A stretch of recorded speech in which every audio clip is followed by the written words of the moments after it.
Ahlan wa sahlan wa marhaban bikum. Sugeng rawuh, selamat datang kepada panjenengan semua. Mohon izin kita langsung mulai dan kita buka majelis kita. Sudah siap? Baik. Bismillahirrahmanirrahim. Assalamualaikum warahmatullahi wabarakatuh.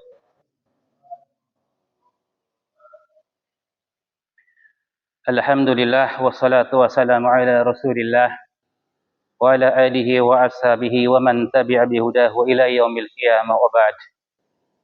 Allahumma inna nas'aluka ilman nafi'an wa rizqan tayyiban wa amalan mutaqabbala. Rabbana zidna ilma warzuqna fahma.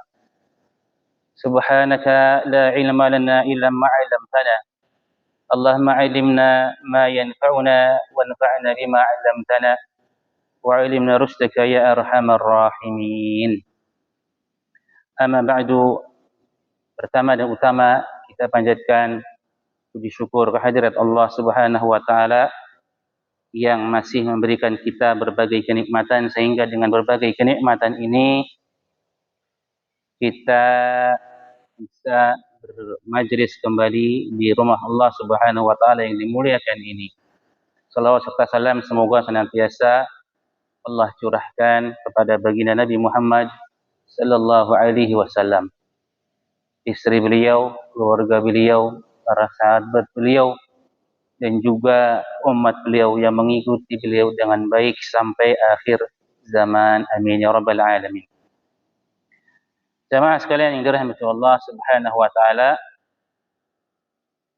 masih dengan pembahasan dari kitab Riyadhus Shalihin. Ada yang punya kitabnya? Di HP, PDF semua. Berbahasa Arab, berbahasa Indonesia. Terjemahan, tidak apa-apa maksudnya. Ya, bisa dibuka bab yang keempat, yakni tentang as-sidqu. Ya, kita pada pertemuan yang pertama sudah menjelaskan 4 ayat yang dibawakan oleh Al-Imam An-Nawawi, dan juga sudah menyelesaikan 1 hadis. Ya, hadis yang pertama. Sebelum kita lanjutkan, ada beberapa faedah tambahan yang ingin kami berikan sebagai istidrak, sebagai tambahan atau sebagai perbaikan dari apa yang kita sampaikan pada pertemuan yang kemarin. Ketika firman Allah Subhanahu wa taala dalam surat At-Taubah, ya ayyuhalladzina amanu taqullaha wa kunu ma'as shalihin. Wahai orang-orang yang beriman, bertakwalah kalian kepada Allah dan jadilah kalian bersama dengan orang-orang yang jujur. Maka dari ayat yang mulia ini hendaknya kita membersamai atau senantiasa mencontoh orang-orang yang jujur dengan kejujuran mereka. Dalam artian, jamaah sekalian yang dirahmati Allah Subhanahu wa taala, kita harus punya circle teman-teman atau sahabat-sahabat yang karib, yang baik, yang soleh, ya. Terutama mereka memiliki sifat jujur.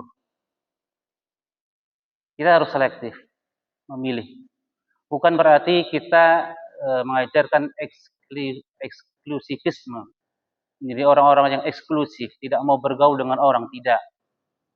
Tetapi yang namanya muamalah, pergaulan sesama manusia itu saling mempengaruhi satu dengan yang lainnya. Kalau kita terpengaruh dengan sesuatu yang positifnya, alhamdulillah. Ya, seperti kawan-kawan atau yang hadir di sini bisa mengajak teman-temannya untuk hadir ikut ngaji, itu baik, saling mempengaruhi dalam kebaikan, saling mengajak dalam kebaikan. Tetapi ketika yang terpengaruh atau yang terkontaminasi adalah sifat jeleknya, apalagi seorang yang pendusta, maka kita juga yang akan repotnya. Ya, jadi ini pentingnya kita memiliki circle pergaulan teman-teman dari mereka yang jujur, memiliki sifat yang jujur. kita di lingkungan tempat kerja, di lingkungan tempat tinggal, atau mungkin bergaul dengan siapa saja, maka perlu dipilah dan dipilih selektif dalam memilih pergaulan atau orang-orang yang bergaul dengan kita, utamakan orang-orang yang beriman dan memiliki kejujuran.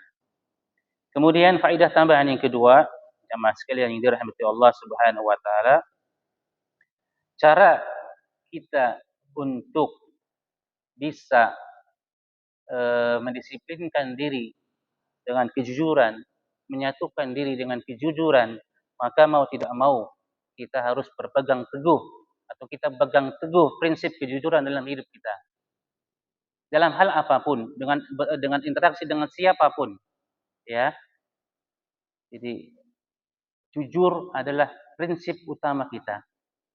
Jangan berikan kesempatan kepada dusta untuk masuk ke dalam lisan kita, masuk ke dalam tindak tanduk kita, maka sampai kita benar-benar mendawamkan, sampai benar-benar kita mempraktekkan dalam kehidupan sehari-hari, setiap tindak tanduk kita senantiasa berpegang teguh dengan kejujuran, maka insya Allah akan ditulis oleh Allah Subhanahu wa taala nanti di yaumul qiyamah kita sebagai orang yang ahli as-sidqi, orang yang jujur. Jadi kita senantiasa bertakhalluk, berakhlak dengan kejujuran yang kita praktekkan dan kita pegang teguh dalam kehidupan kita sehari-hari. Baik, kita lanjutkan dengan hadis yang kedua, hadis yang ke-55 dari Abu Muhammad an Abi Muhammad Al-Hasan ibn Ali ibn Abi Talib radhiyallahu taala anhuma. Dari Abu Muhammad, ini kunyah dari cucu Nabi sallallahu alaihi wasallam, Hasan bin Ali. Hasan anaknya Ali bin Abi Talib radhiyallahu taala anhuma, semoga Allah Subhanahu wa taala meridai keduanya. Qala, Hasan berkata, hafidtu min Rasulillah sallallahu alaihi wasallam. Aku sangat hafal betul tentang sebuah hadis dari Rasulullah sallallahu alaihi wasallam yang berbunyi, da' ma yaribuka ila ma la yaribuka. Fa inna sidqa tuma'ninatun wal kadhiba ribatun. Rawahu Tirmidzi wa qala hadisun sahih. Qauluhu yaribuka wa bi fathil ya'i wa dhammiha. Yaribuka bisa dengan ya yang di fathah atau dengan ya yang didomahkan. Jadi boleh yaribuka, boleh yuribuka. Wa ma'nahu utruk ma tashukku fi hillihi, tinggalkan segala sesuatu yang engkau ragu kebolehannya, engkau ragu kehalalannya, wa'dil ila ma la tashukku fihi, dan berpindahlah kepada sesuatu yang tidak meragukanmu. Hadis yang mulia ini, jamaah sekalian yang dirahmati Allah Subhanahu wa taala, salah satu hadis termasuk dasar-dasar Islam, ya. Sampai-sampai para ulama usul fikih mereka membuat satu kaidah muhimmah, satu kaidah penting, al-yaqinu la yazulu bisyak. Yang namanya keyakinan itu tidak bisa dikalahkan dengan yang namanya keraguan. Dalam hadis yang mulia ini, hadirin jamaah sekalian yang dirahmati Allah Subhanahu wa taala, kita perhatikan, tinggalkan ma, apa-apa atau segala sesuatu, yaribuka, yang meragukanmu. Ma di sini kalau antum belajar bahasa Arab, ini dia menunjukkan makna nakirah, makna yang umum. Artinya mencakup segala sesuatu yang meragukan, baik dalam dua perkara. Yang pertama urusan duniamu, ataupun yang kedua urusan agamamu. Kita ambil contoh tentang permasalahan dunia. Misalkan antum ingin cari kerjaan, apply, mengajukan lamaran di dua perusahaan. Dua-duanya diterima. Antum pilih yang mana? Perusahaan pertama atau perusahaan yang kedua? Silakan antum pilih yang paling meyakinkan daripada dua perusahaan. Antum pengen nikah dengan seorang gadis, ada dua calon, ya, si A dan si B. Silakan nilai dua calon ini, mana yang menurut Anda paling yakin terhadap siapa? Jatuhkan pilihannya. Ya. Jadi hadis yang mulia ini adalah pegangan untuk kita agar kita mengambil sikap, mengambil keputusan dengan perkara-perkara yang kita yakini. Kita yakini kebenarannya, kita yakini maslahatnya, kita yakini tidak mudaratnya. Silakan dipraktekkan dalam urusan-urusan dunia. Mencari kerja, mencari jodoh, atau misalkan ada mencari calon menantu. Pilihlah yang Anda yakini di antara keduanya. Kemudian bisa juga dalam urusan-urusan agama.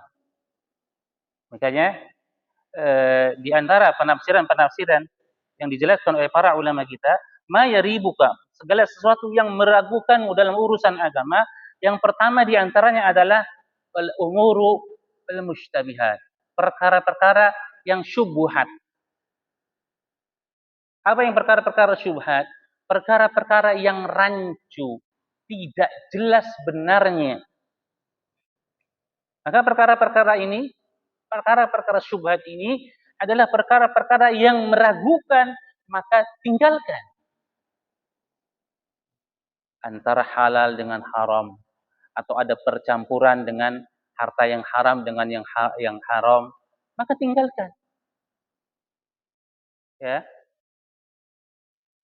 Ambil sesuatu yang jelas, yang sudah pasti bolehnya, pasti halalnya. Sebagaimana sabda Rasulullah sallallahu alaihi wasallam, "Innal halala bayyinun wa innal harama bayyinun wa baina umurun mushtabihat." Yang halal itu jelas, yang haram itu jelas, dan di antara halal dan haram ada perkara-perkara mushtabihat. Perkara-perkara yang samar. La ya'lamuhunna katsirun minan nas. Yang tidak diketahui oleh sebagian besar manusia. Maka kata Nabi sallallahu alaihi wasallam, "Faman ittaqa fi syubhat." Barang siapa yang meninggalkan perkara-perkara syubhat, tidak jelas, ya, antara halal dan haramnya, perkara-perkara yang rancu, faqad istabra li dinihi wa irdihi, kata Nabi sallallahu alaihi wasallam. Maka dia telah meninggalkan perurusan dalam rangka menjaga kesucian agamanya dan juga kesucian kehormatan dirinya. Jadi ini makna yang pertama dalam urusan agama, perkara syubhat harus ditinggalkan. Yang kedua, yang meragukan pula adalah ayat-ayat yang mutasyabih. Ayat-ayat Allah Subhanahu wa taala yang mutasyabih, yang belum jelas pula, yang memiliki multi tafsir, multi pemahaman. Hal ini sebagaimana dalam surat Ali Imran, antum bisa buka dalam Al-Qur'an surah Ali Imran ayat yang ke-7, "Wallazi anzala 'alaikal kitab", dialah yang telah menurunkan Alkitab, "minhu ayatun muhkamatun wa hunna ummul kitab." Di dalam Al-Qur'an, di dalam di dalam kitab tersebut ada ayat-ayat yang muhkam dan ada yang ayat-ayat yang mutasyabihat. Di dalam ayat-ayat Al-Qur'an, nanti kalau antum belajar ilmu tafsir atau belajar tafsir Al-Qur'an, mungkin akan ketemu pembahasan tentang ayat-ayat yang muhkam dan ayat-ayat yang mutasyabihat. Di antara contoh ayat-ayat yang mutasyabihat di antaranya adalah ayat-ayat tentang sifat Allah Subhanahu wa taala, seperti tangan bagi Allah. Sifat tangan bagi Allah Subhanahu wa taala. Banyak nih pro kontra tentang sifat yad, tangan bagi Allah Subhanahu wa taala. Ada yang menyatakan Allah memiliki tangan secara hakikat, ada yang mengatakan bahwa tangan ini bukan tangan secara hakikat, maksudnya adalah kekuasaan, maksudnya adalah qudrah, ditakwil, bukan makna yang hakikat yang sebenarnya. Ini kerancuan. Maka kembalikan lagi kepada ayat yang muhkamnya. Ini kalau belajar tafsir mungkin akan diperdalam lagi. Dan yang ketiga, penafsiran dari yang ma yaribuk adalah yang terkait dengan bab kejujuran, yakni al-kadzib. Yang meragukan di sini maksudnya dijelaskan atau ditafsir oleh riwayat yang lain ditafsirkan oleh hadis yang lain pula, di mana Nabi Shallallahu Alaihi Wasallam menjelaskan yang dimaksud dengan ma yaribuk di sini adalah al-kadzibu, kedustaan. Karena fa inna sidqa tuma'ninatun, karena jujur atau kejujuran itu dia adalah tuma'ninah, ketenangan, kedamaian. Sedangkan al-kadzibu ribatun, yang namanya kedustaan itu, kebohongan itu, dia adalah sesuatu yang akan meragukan orangnya. Jadi ini adalah manfaat atau dampak dari kejujuran, akan membawa asar kepada orangnya, yakni menimbulkan atau mendatangkan kedamaian, ketentraman, dan tidak takut apapun. Makanya orang yang benar dituntut dengan tuntutan apapun, dia tenang karena dia pernah pada posisi yang benar. Dia sudah berkata jujur. Tidak ada sesuatu yang ditutupi, tidak ada sesuatu yang didustakan. Itu orang yang jujur pasti tenang. Berbeda dengan orang yang pendusta, orang yang berkata bohong, pasti dia gelisah. Pasti itu. Makanya kalau kita ingin mengetahui anak kita berkata jujur apa tidak, lihat dari psikologinya, lihat dari ketenangan jiwanya. Ketika kita tanya dengan pertanyaan, kemudian dia jawab, lihat ekspresi wajah,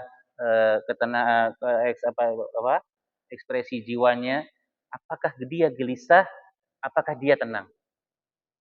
Kalau dia tenang, berarti dia jujur dengan jawaban dia. Kalau dia gelisah, maka dia dusta dengan jawabannya. Sama. Tidak hanya kepada anak kecil, kepada anak dewasa, orang yang sudah akil balik, sudah sempurna akalnya pun, kalau berdusta, dia akan gelisah. Tidak tenang. Merasa bersalah.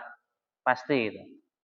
Jadi, ini salah satu makna atau penjelasan dari ma yaribuk, ditafsir atau dijelaskan oleh riwayat hadis yang lain, maksudnya adalah dusta, kebohongan, ya.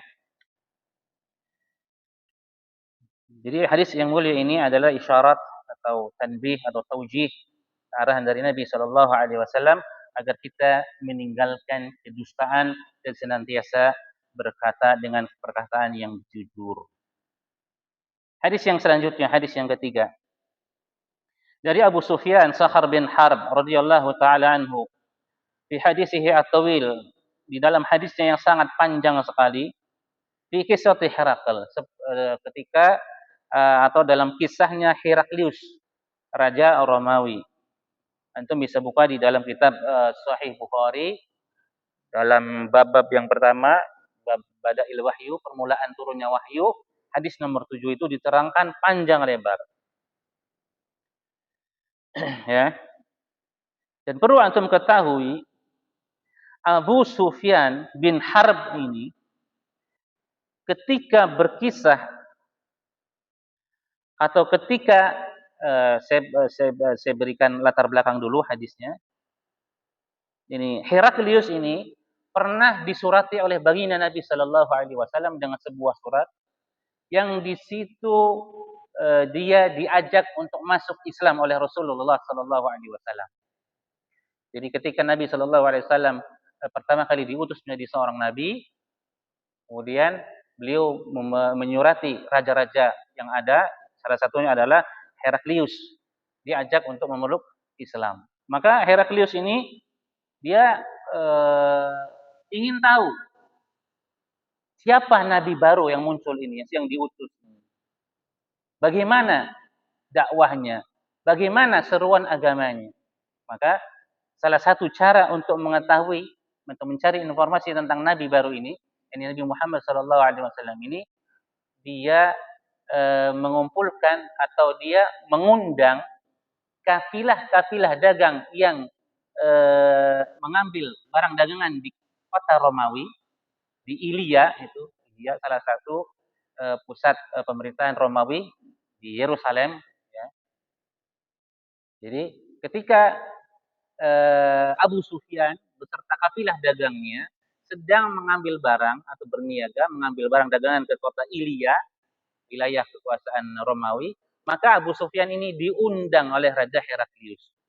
Diajak bicara, diundang di majelisnya, di istananya dengan penerjemah.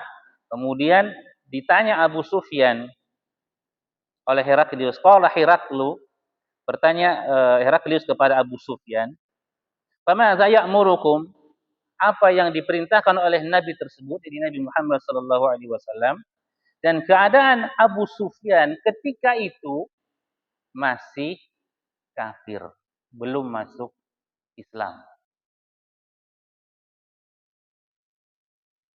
Lalu bagaimana hadis seorang kafir apakah diterima? Dalam ilmu mustalahul hadis, riwayat seorang yang kafir tidak diterima periwayatannya.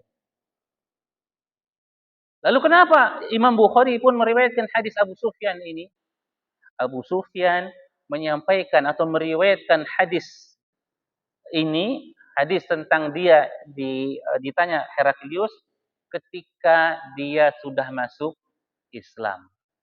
Jadi boleh ya seorang atau orang yang belum masuk Islam, dia mengalami kejadian kemudian meriwayatkan setelah masuk Islam, maka riwayat hadisnya diterima. Seperti hadis yang kita sedang bahas ini. Maka berkata Abu Sufyan ketika ditanya oleh Heraklius, "Famadza ya'murukum?" Apa yang diperintahkan oleh Nabi tersebut? Maka Abu Sufyan berkata, "U'budullaha wahdahu la tusyriku bihi syai'an." Nabi tersebut menyuruh kita, memerintahkan kita agar beribadah kepada Allah Subhanahu wa taala semata. La tusyriku bihi syai'a. Tidak boleh menyekutukan dengan sesuatu apapun. Mentauhidkan Allah Subhanahu wa taala dalam ibadah. Watruku ma yaqulu aba'ukum, dan memerintahkan agar kita meninggalkan apa yang dikatakan oleh nenek moyang kita, bapak moyang kita. Kita meninggalkan tradisi-tradisi kita. Ya. Kemudian apa lagi? Wa ya'muruna bis-shalah. Memerintahkan salat. Wa ya'muruna bis-sidqi. Dan dia juga memerintahkan kita agar berkata jujur. Wal afaf, menjaga kehormatan diri. Wasilah, dan menyambung tadi silaturahmi. Di sini Abu Sufyan, meskipun di saat tersebut dia masih dalam keadaan kafir, tetapi beliau secara jujur menceritakan Nabi sallallahu alaihi wasallam, mensifati Nabi sallallahu alaihi wasallam dengan as-sidqu, kejujuran.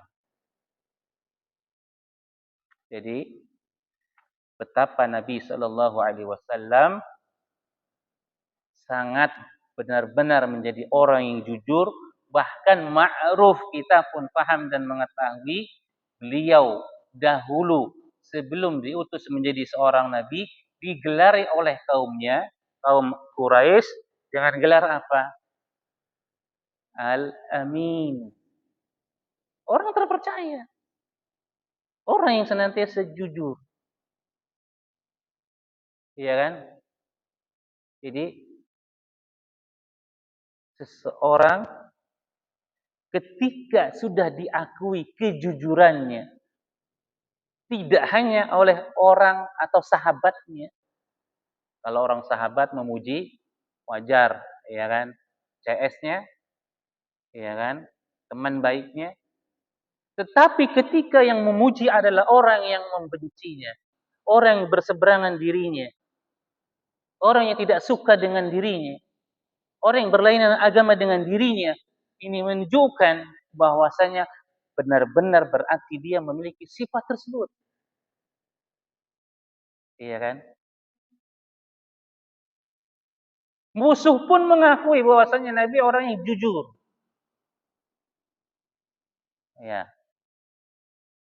Jadi ini pelajaran pentingnya adalah bagaimana seseorang dia berpegang teguh dengan kejujuran di dalam sikapnya, dalam ucapannya, sampai-sampai diakui oleh orang yang tidak suka terhadap dirinya. Ini adalah sebuah prestasi yang sangat luar biasa, hadirin yang dirahmati Allah Subhanahu wa taala. Jadi itu, jadi inti pentingnya. Jadi terkenalnya seseorang dengan sifat as-sidqu, dengan sifat jujur, sampai-sampai orang yang tidak suka pun mengakui akan kejujurannya, maka ini benar-benar menunjukkan orang tersebut berpegang teguh dengan kejujuran. Baik, kita lanjutkan hadis yang selanjutnya. Hadis yang keempat dari Abu Sabit wakil Abi Sa'id, wakil Abi Walid, Sahal bin Hunayf, wa huwa Badriyun. Sahal bin Hunayf salah satu sahabat yang ikut perang Badar. Salah satu perang terbesar dalam sejarah Islam. Radhiyallahu taala anhu, semoga Allah meridainya, anna Nabi sallallahu alaihi wasallam qala, Nabi sallallahu alaihi wasallam bersabda, man sa'ala Allah taala asy-syahadata bisidqin ballaghahu Allahu manazila asy-syuhada wa in mata ala firashihi. Barang siapa yang meminta berdoa kepada Allah Subhanahu wa taala mati syahid, dan permintaan tersebut, doa tersebut ditujukan atau diperuntukkan atau dimintakan kepada Allah Subhanahu wa taala bisidqin, dengan kejujuran, emang benar-benar dia meminta syahadah, ingin mati syahid, dibuktikan dengan senantiasa hadir dan ikut berperang, berjihad bersama Nabi sallallahu alaihi wasallam. Ini orang yang jujur dalam permintaan untuk mati syahid. Semua manusia pasti ingin mati syahid. Cuma terkadang mereka tidak jujur. Pengen mati syahid, pengen mati syahid, pengen mati syahid. Tapi nggak pernah mau berjuang, berangkat berperang. Ya takutlah, yang mengutarakan uzurlah, ya mengutarakan 1001 alasan. Berarti dia tidak jujur dengan permintaan syahadahnya. Jadi ini pentingnya as-sidqu, kejujuran dalam setiap doa kita, ikhwan kepada Allah Subhanahu. Jadi setiap doa yang kita panjatkan, setiap permintaan yang kita minta kepada Allah Subhanahu wa taala harus benar-benar didasari dengan kejujuran. Jujur kita dengan doa kita, jujur kita dengan permintaan kita kepada Allah Subhanahu wa taala. Salah satu contoh, ya Allah, saya mintakan diberikan pasangan istri yang salehah, istri yang taat kepadamu. Di antara bentuk kejujuran kita meminta istri salihah adalah kita yang menjadikan atau kita yang berusaha untuk saleh terlebih dahulu. Ya kan? Karena Allah Subhanahu wa taala sudah mengatakan at-thayyibatu lit-thayyibina wat-thayyibuna lit-thayyibat wal khabisatu lil-khabisina wal khabisuna lil-khabisat. Laki-laki yang baik untuk wanita yang baik dan wanita yang baik untuk laki-laki yang baik. Laki-laki yang busuk, yang jelek untuk perempuan yang busuk dan perempuan yang jelek untuk laki-laki yang jelek. Ini sudah pasangannya dari Allah Subhanahu wa taala. Jadi kalau kita ingin meminta pasangan yang baik, ya kita harus perbaiki dulu kita. Berarti kita jujur, benar dengan permintaan kita. Iya kan? Ya Allah, anugerahi saya rezeki yang halal. Tapi jualannya arak misalkan. Dia nggak jujur dengan permintaannya. Dia tidak jujur dengan doanya. Mau bagaimana Allah kabulkan doanya? Dia tidak jujur. Dia tidak sesuai. Dan itu mungkin rahasia doa-doa kita, permintaan-permintaan kita belum, bukan tidak ya, belum diijabahi oleh Allah Subhanahu wa taala. Mungkin kitanya masih banyak dustanya, tidak jujur kita dengan doa kepada Allah Subhanahu wa taala. Makanya kata Nabi sallallahu alaihi wasallam, barang siapa yang minta mati syahid dengan kejujuran, maka ballaghahu Allahu manazil syuhada. Maka niscaya Allah Subhanahu wa taala akan kabulkan permintaannya untuk mati syahid atau akan mengabulkan dia menjadi seorang syuhada wa in mata ala firashihi, meskipun dia meninggal di atas tempat tidurnya, bukan meninggal dia di dalam perangan. Ini persis saya teringat keinginan Khalid bin Walid, panglima perang yang tidak pernah kalah. Setiap maju medan perang, dia menginginkan syahid. Tapi alhamdulillah, setiap peperangan yang dia ikuti menang terus. Enggak ada kalahnya. Sampai-sampai beliau meninggal di atas pembaringannya. Subhanallah. Jadi mungkin ini asbabul wurudnya bercerita tentang Khalid bin Walid yang sangat menginginkan mati syahid di medan pertempuran, tetapi malah mati meninggal di atas tempat tidur. Termasuk juga ya khafidin azakumullah, hati-hati ketika berdoa meminta sesuatu yang menantang Allah Subhanahu wa taala. Hati-hati. Ada manusia yang berani menantang Allah dengan kejujuran. Nah, ini kita ceritanya tentang kejujuran. Pernah saya membaca kisah tentang seseorang yang sangat ingin kaya. Akhirnya dia doa kepada Allah Subhanahu wa taala. Ya Allah, berikan aku kaya, jadikan aku orang yang kaya. Berikan aku kekayaan. Meskipun engkau berikan uh, penyakit yang mematikan. Berikan saya 1 triliun dolar, meskipun engkau berikan saya penyakit mematikan, misalkan. Orang sudah terhimpit dengan kemiskinan, sudah bergelimang dalam kemiskinan dengan waktu yang lama, akhirnya dia doanya dengan jujur kepada Allah, ya Allah berikan aku 1 triliun dolar, kemudian tidak apa-apalah gantinya atau jaminannya kau berikan aku penyakit. Ini orang yang menantang Allah Subhanahu wa taala. Akhirnya Allah kabulkan. Allah jadikan dia kaya. Allah berikan 1 triliun dolar, tetapi ujung hidupnya diberikan penyakit yang mematikan, yang terus menggerogoti terus. Akhirnya beliau meninggal dengan penyakit itu, wal iyadzubillah. Jadi hati-hati berdoa atau menantang Allah Subhanahu wa taala dengan permintaan-permintaan seperti ini. Orang tua yang melihat sakit anaknya yang begitu parah, ya Allah, ambil penyakit, sembuhkan penyakit anak saya, biarkan saya yang sakit. Jangan seperti itu. Mintakan kesembuhan saja.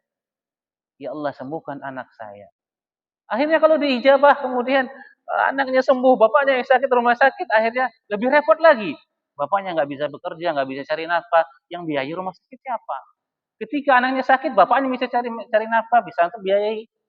Nah, jadi hati-hati meminta permintaan atau berdoa kepada Allah Subhanahu wa taala dengan nada menantang Allah Subhanahu wa taala yang tidak baik atau yang bisa membahayakan atau bisa memberikan mudarat kepada kita. Termasuk doa-doa kejelekan kepada anak itu juga dilarang dalam Islam. Senakal apapun anak kita, jangan pernah mendoakan dengan doa yang jelek. Orang tua terkadang karena emosi, karena sudah tidak sabar dengan kenakalan anak, disumpah serapahi dengan sumpah serapah yang begitu menakutkan, khawatir diijabah oleh Allah Subhanahu wa taala. Lebih baik kita doakan mereka dengan kesolehan, kebaikan. Meskipun saat ini mereka kenakalannya begitu dahsyat atau begitu tidak terkendali. Jadi ini juga pesan untuk saya pribadi sebagai orang tua, jaga lisan kita dari mendoakan anak kita dengan doa-doa keburukan. Kita lanjutkan hadis yang selanjutnya, yakni hadis yang kelima, hadis yang ke-58. Hadisnya cukup panjang, mudah-mudahan waktu kita terkejar.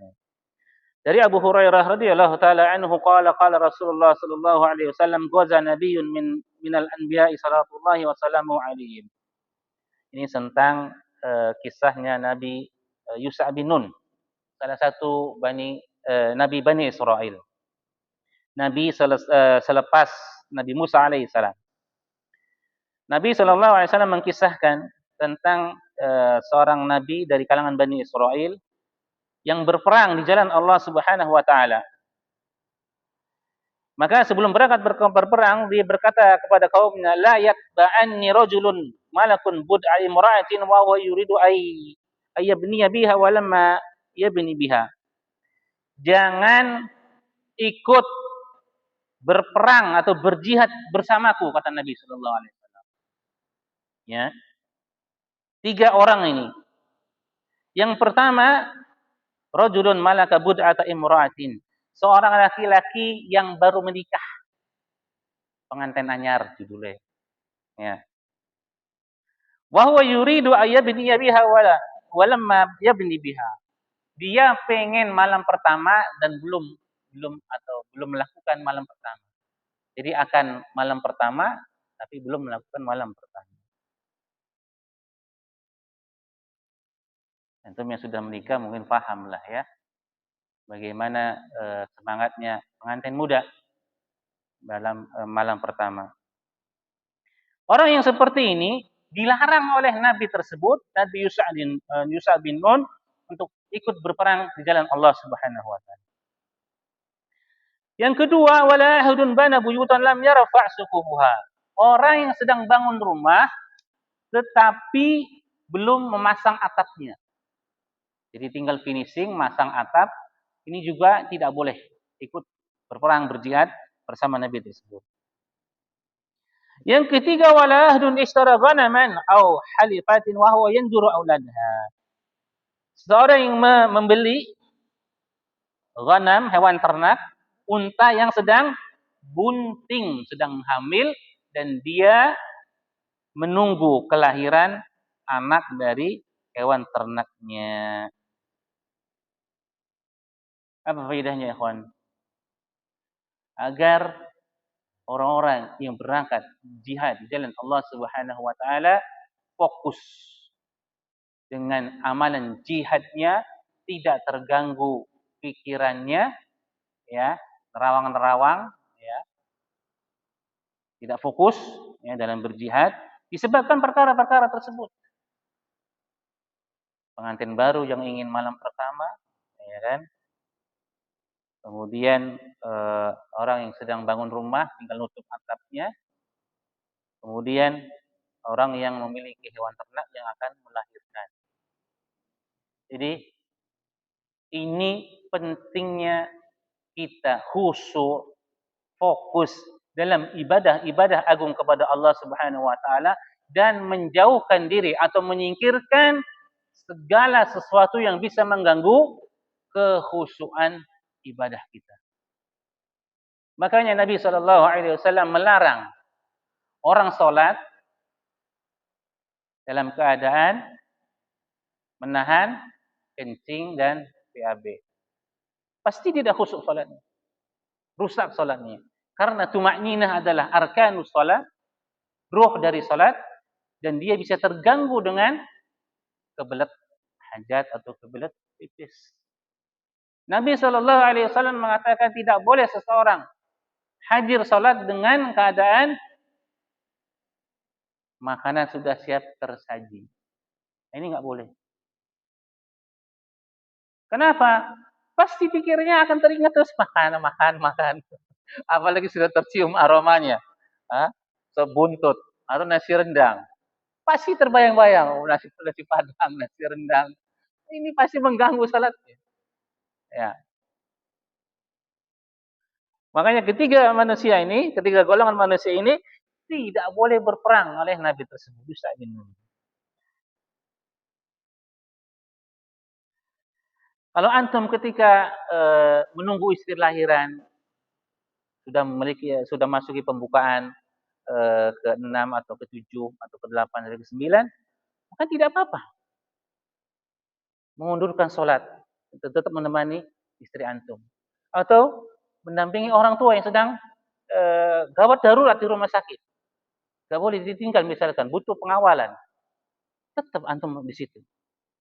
Ya, tetap dengan keadaan-keadaan darurat dan akhirkan sholat tidak apa-apa. Daripada antum sholat, pikirannya terpikiran terus. Bapak saya bagaimana, istri saya bagaimana. Lebih baik selesaikan dulu. Jadi ini perlu memang fikih yang mendalam dari seorang ketika dia akan beribadah kepada Allah Subhanahu wa taala.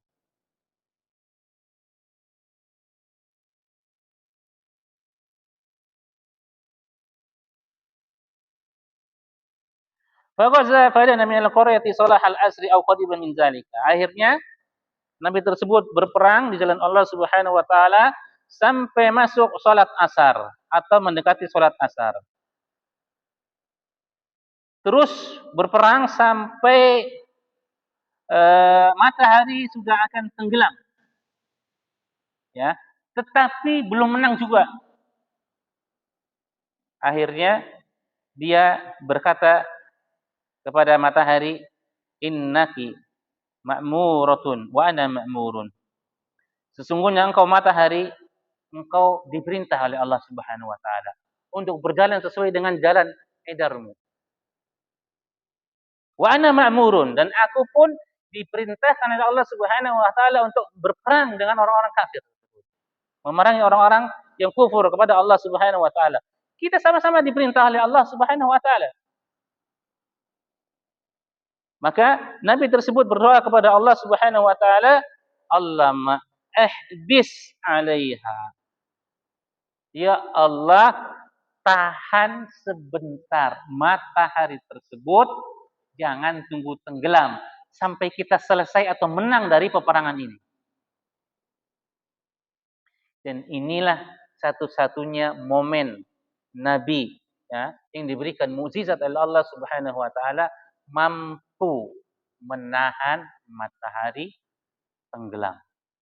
Sampai akhirnya Allah Subhanahu wa taala menangkan Nabi tersebut dalam perang tersebut, dalam jihad tersebut. Wa hubisat hatta fatahallahu alaihi. Kemudian matahari itu akhirnya ditahan oleh Allah Subhanahu wa taala, tidak tenggelam sampai Allah menangkan atau beri kemenangan kepada Nabi tersebut. Karena menang, maka fajama'a al-ghanaim, dikumpulkan harta-harta rampasan perang. Jadi perlu diketahui bahwasannya harta ghanimah, harta rampasan perang untuk umat-umat terdahulu haram hukumnya dibagikan. Tidak boleh dinikmati. Tetapi untuk umat Muhammad sallallahu alaihi wasallam halal. Jadi itu perbedaan syariat kita dengan syariat sebelum kita ini, syariat Bani Israil. Dalam hal ghanimah, harta rampasan perang haram untuk mereka dan halal untuk kita, umat Muhammad sallallahu alaihi wasallam. Maka ketika mereka sudah memenangkan peperangan, harta rampasan perang dikumpulkan semuanya di satu tempat, kemudian akan ada cahaya dari langit, api dari langit yang akan menghanguskan semua harta rampasan tersebut. Tetapi kejadiannya, hadirin yang dirahmati Allah Subhanahu wa taala, ternyata harta ini setelah dikumpulkan tidak dihanguskan oleh api dari langit. Apa sebab? Ternyata ada yang diambil oleh sebahagian dari orang-orang yang ikut berperang tersebut. Akhirnya, ya, kata Nabi tersebut,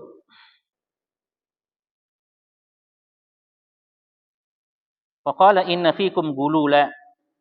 Sesungguhnya ghanimah ini tidak mau dihanguskan api dari langit, Karena di antara kalian ada yang gurul, ada yang korupsi, ada yang pasti ngambil terlebih dahulu.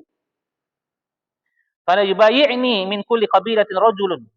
Maka silakan pemimpin-pemimpin kabilah dari masing-masing kabilah berbaiat bersalaman denganku. Akhirnya semua pemimpin kabilah maju, disalami berbaiat dengan Nabi tersebut, dan ada beberapa yang tidak bisa lepas ketika bersalaman dengan Nabi tersebut. Jadi ketika pemimpinnya bersalaman dengan Nabi tersebut dan tidak bisa lepas, oh berarti ketahuan ini dari kabilah ini yang mengambil harta rampasan tersebut. Ya.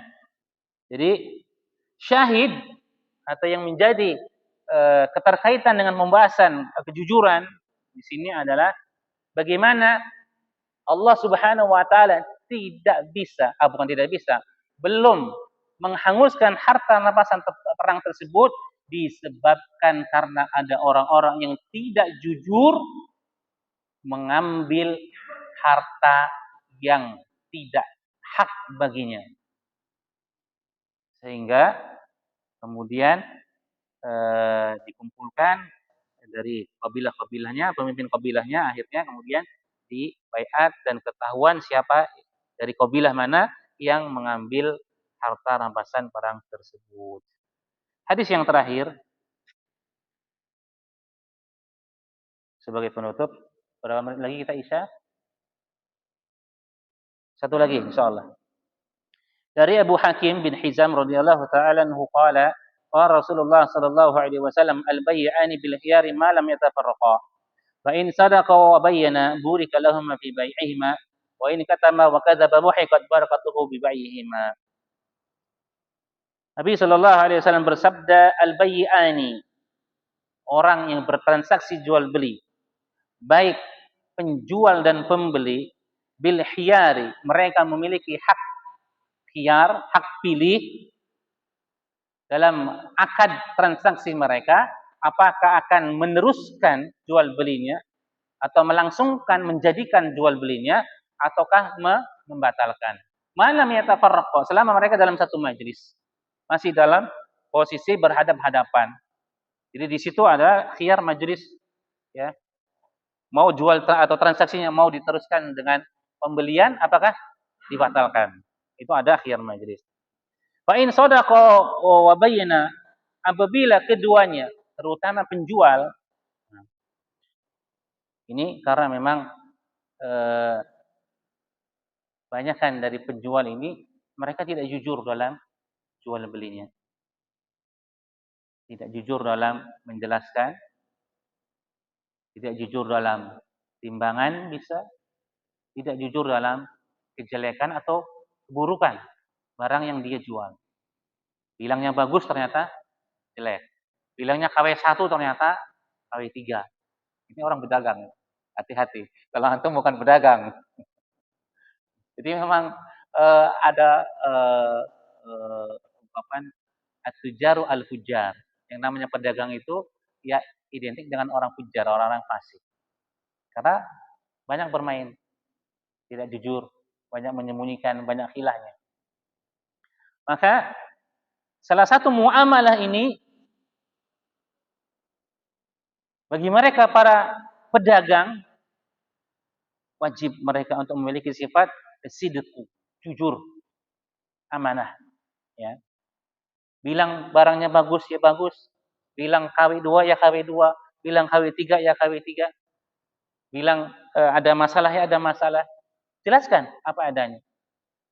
Jangan ragu, jangan bimbang. Oh, nanti kalau saya katakan kejelekannya orang tidak beli. Ya. Biarkan rezeki dari Allah. Ya kan? Orang beli mobil sudah dikasih tahu, Pak, mobilnya itu misalkan lampunya atau penyok belakangnya, enggak apa-apa. Atau kelistrikannya bermasalah, enggak apa-apa, nanti saya perbaiki. Daripada orang enggak ngomong, tapi ternyata kemudian jadi masalah, nah, lebih baik katakan sejujurnya. Kekurangan mobil ini demikian.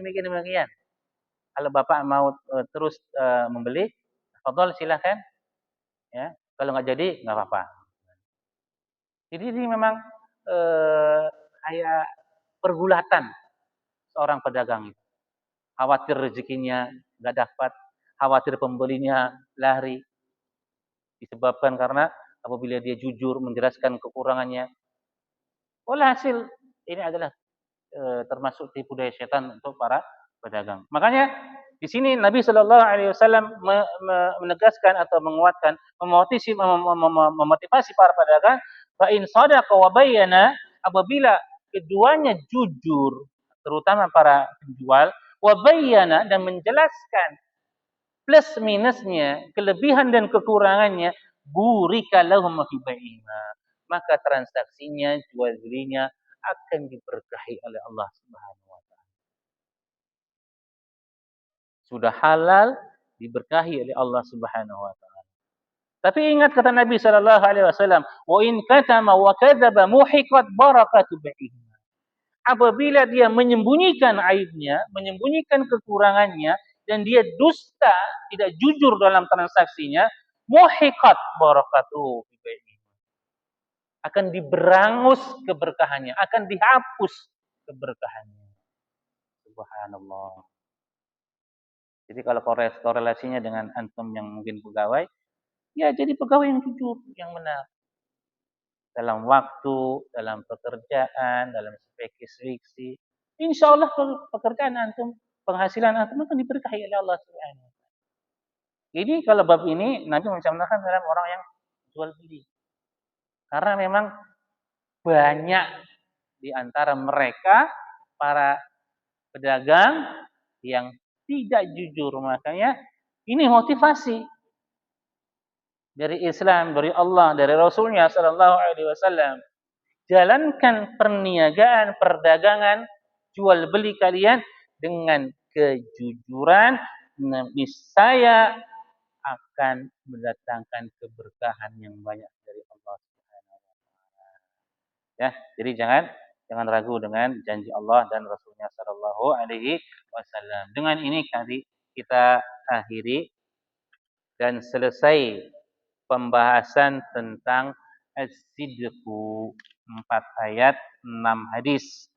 Mudah-mudahan bisa menjadi pegangan untuk kita, motivasi untuk kita untuk benar-benar kita berpegang teguh dengan kejujuran dalam segala aspek kehidupan kita.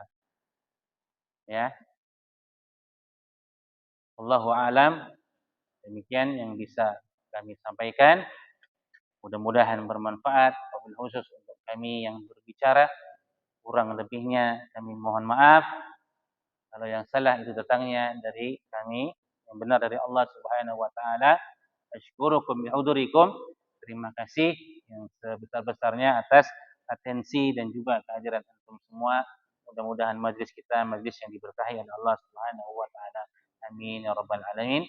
Kita akhiri dengan doa kafaratul majlis. Subhanaka Allahumma wa bihamdik, asyhadu an la ilaha illa anta, astaghfiruka wa atubu ilaik. Wassalamu alaikum warahmatullahi wabarakatuh.